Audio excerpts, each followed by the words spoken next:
Okay, നമ്മുടെ ഈ ഉച്ചഭാഷിണി ശല്യം നിയന്ത്രിക്കുവാൻ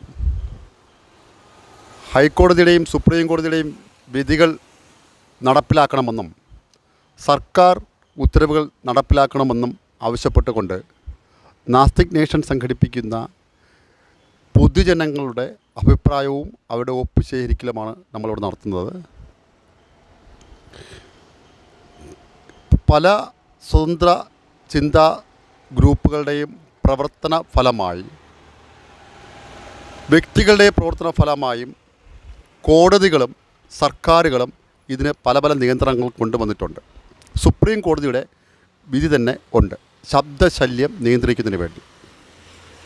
ശബ്ദം ഒരു മലിനീകരണമാണെന്നും മറ്റു മലിനീകരണങ്ങൾ പോലെ അതും ഒരു മലിനീകരണമാണെന്ന് പഠനങ്ങൾ തെളിയിച്ചിട്ടുണ്ട്. എന്നാലും പൊതുബോധത്തിൽ ഈ മലിനീകരണം അത്ര ശ്രദ്ധിക്കപ്പെടാതെ അവഗണിക്കുകയാണ്.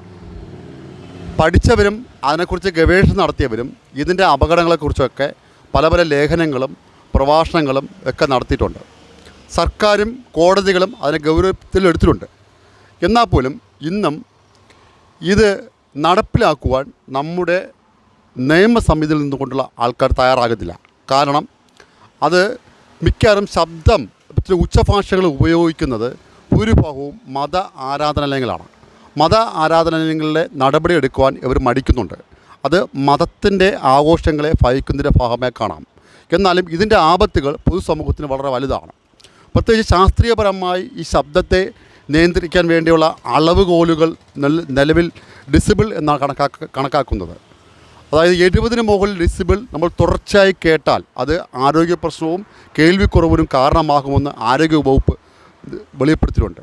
നമ്മുടെ നാട്ടിൽ നടക്കുന്ന ഉത്സവങ്ങളുടെ ഉച്ചഭാഷകളുടെ ഡെസിബിൾ പറയുന്നത് 100 മുകളിലാണ്.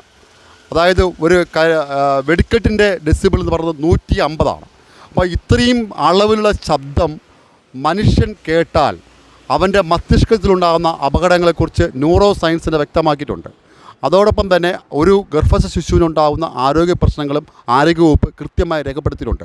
അവർക്ക് വരുന്ന വൈകല്യങ്ങൾ ഉണ്ടാകുന്ന അവസ്ഥയെക്കുറിച്ചും അവർ കൃത്യമായി പറഞ്ഞു. ഇത്രയും പഠനങ്ങളും ഗവേഷണങ്ങളും നടന്നിട്ട് പോലും പൊതുബോധത്തിന് ഇപ്പോഴും ഇത് ഒരു മാലിന്യമല്ലാതെ കാണപ്പെടുന്നത് വളരെ ദുഃഖകരമായ കാരണങ്ങളാണ്. അതുകൊണ്ട് ശക്തമായ രീതിയിൽ നിരോധനങ്ങളും നടപടികളും ഉണ്ടായാൽ മാത്രമേ ഉണ്ടാകുകയുള്ളൂ. നമുക്ക് മനസ്സിലാക്കാം, പുകവലി ഒരു സാമൂഹ്യ വിപത്താണെന്നും ആരോഗ്യ പ്രശ്നമാണെന്നും മുൻകാലങ്ങളിൽ പറഞ്ഞപ്പോൾ പോലും നമുക്കാർക്കും അന്ന് ഒരു ബോധമില്ലായിരുന്നു. പുകവലി ഒരു ഹീറോയിസിൻ്റെ ഭാഗമായി കൊണ്ടു നടന്ന ഒരു ആണത്തത്തിൻ്റെ പ്രതീകമായി